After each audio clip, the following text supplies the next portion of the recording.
In this video, I'm going to show you how to use Adobe Photoshop to make edits to your dark still life image. First of all, go through your images in Google Photos and choose your best one.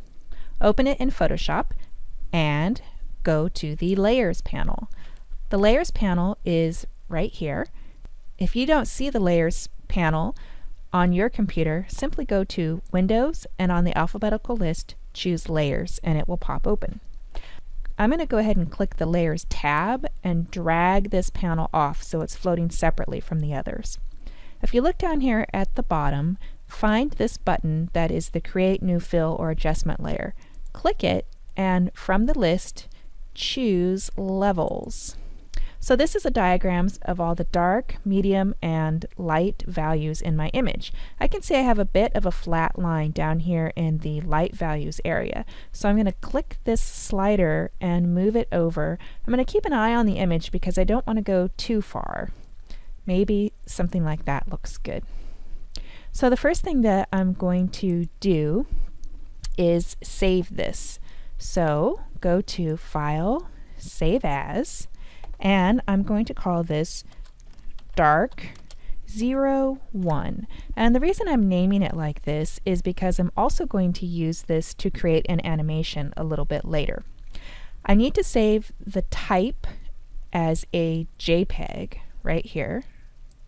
And I'm going to save it in a folder on, look on your student drive, it should have your name on it. And wherever you keep your stuff, I keep mine in this folder called Photo Class. And I'm going to create a new folder by clicking on this button. And I'm going to title it Dark Still Life. Then I'll open that and click Save. And for the JPEG options, I'm going to go ahead and put the quality at 10, which is high quality, and then click OK. Okay, now I'm going to make some more edits. So back to the Create New Fill or Adjustment Layer button, and this time I'm going to choose black and white. So I have these black and white properties right here. If I turn off the visibility icon, my photo is mostly oranges, yellows, and a little bit of blue. So let me turn that visibility icon back on. If the sliders that are going to make the most difference are the reds, the yellows, and the blue section. So if I click the red and start moving it, you can see that it affects the flowers and the vase, which are kind of in the orangish area. So you can move these sliders around to improve the values in your image, and you can judge which sliders have the most effect on your image. It doesn't look like the blue is only affecting probably this blue bottle right here, but other than that it's not changing too much. Okay, so now what I'm going to do is save this version.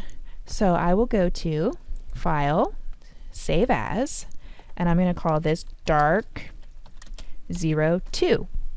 Navigate to my folder, my JSmith, my Photo Class, my Dark Still Life. Make sure that this is a JPEG. Save it, and the quality I'll make 10, and click OK. Now back to my Create New Fill or Adjustment Layer button. This time I'm going to choose brightness and contrast.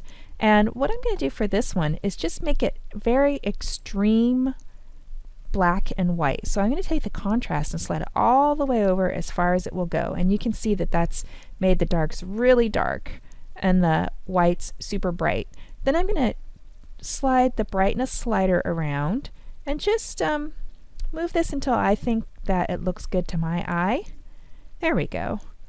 So let's go to File, Save As, and I'll name this Dark 03. Go to my drive with my name on it, go to my photo folder, and there's my Dark Still Life. Change this to a JPEG and save it. And I'll make the maximum, or I'll make the value 10. Click OK.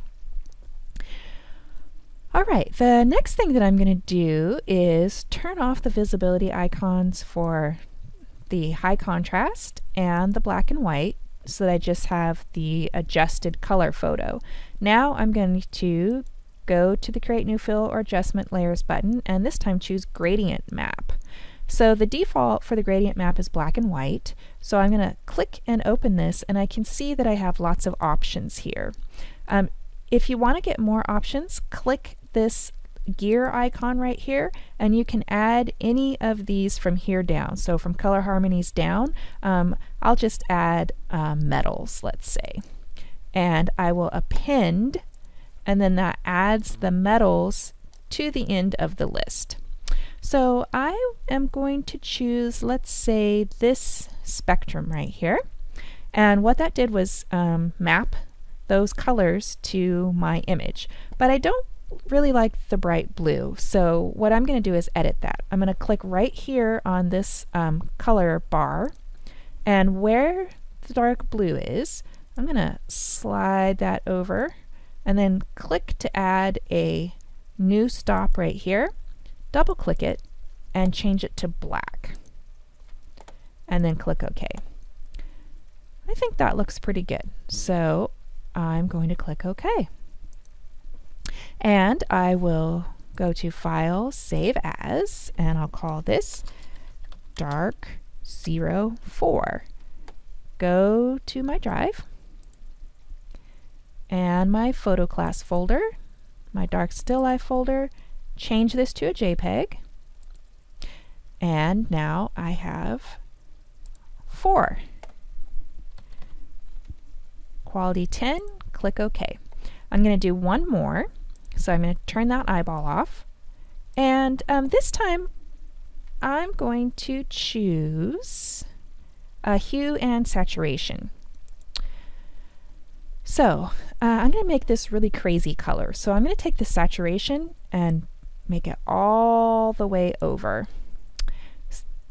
And I can move the lightness too if I want to. I can move it either way. I can move the hue around. And I think I'm going to go with something kind of like that. So, File, Save As, and I will call this Dark 05.